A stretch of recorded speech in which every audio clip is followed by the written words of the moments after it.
తెలంగాణలోని పలు ప్రాంతాల్లో భూ ప్రకంపనలు స్థానికులను కలవరపాటుకు గురిచేశాయి. కొన్ని జిల్లాల్లో ఇవాళ సుమారు 3 సెకన్ల పాటు భూమి కంపించింది.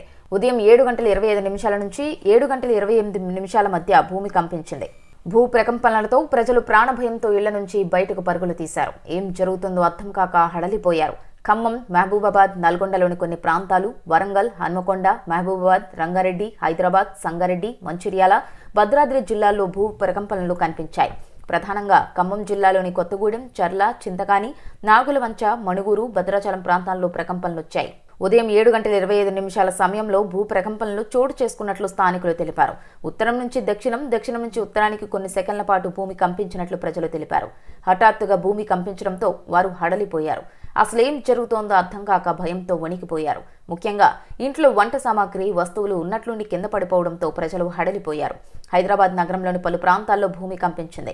నగర పరిధిలోని వనస్థలిపురం, హయత్ నగర్, అబ్దుల్లాపూర్ మెట్, ఎర్రగడ్డ, బోరబండ పరిసర ప్రాంతాల్లో భూమి స్వల్పంగా కంపించింది. దీంతో నగర ప్రజలు భయంతో వణికిపోయారు. ఏపీలోని కృష్ణా, ఏలూరు జిల్లాల్లోని కొన్ని ప్రాంతాల్లోనూ భూమి స్వల్పంగా కంపించింది. ప్రధానంగా గోదావరి పరివాహక ప్రాంతంతో పాటుగా కోల్డ్ బెల్ట్ ఏరియాలో ఎక్కువగా భూమి కంపించినట్లు అధికారులు చెబుతున్నారు. రికార్డు స్కేల్పై 5.3 తీవ్రతతో భూమి కంపించినట్లు అధికారులు వెల్లడించారు. భూమి లోపల 40 కిలోమీటర్ల లోపల ఈ రేడియేషన్ ఉద్భవించి ఉంటుందని తెలిపారు. మహారాష్ట్ర, ఛత్తీస్గఢ్లోనూ భూకంపం సంభవించినట్లు అధికారులు తెలిపారు. గడ్చిరౌలి జిల్లాలోని పలు ప్రాంతాల్లో స్వల్పంగా భూమి కంపించినట్లు స్థానికులు వెల్లడించారు. తెలంగాణలో భూకంపాలు రావడం చాలా అరుదు అని, అటువంటిది 5.3 తీవ్రతతో భూమి కంపించడం పట్ల అధికారులు ఆందోళన వ్యక్తం చేస్తున్నారు.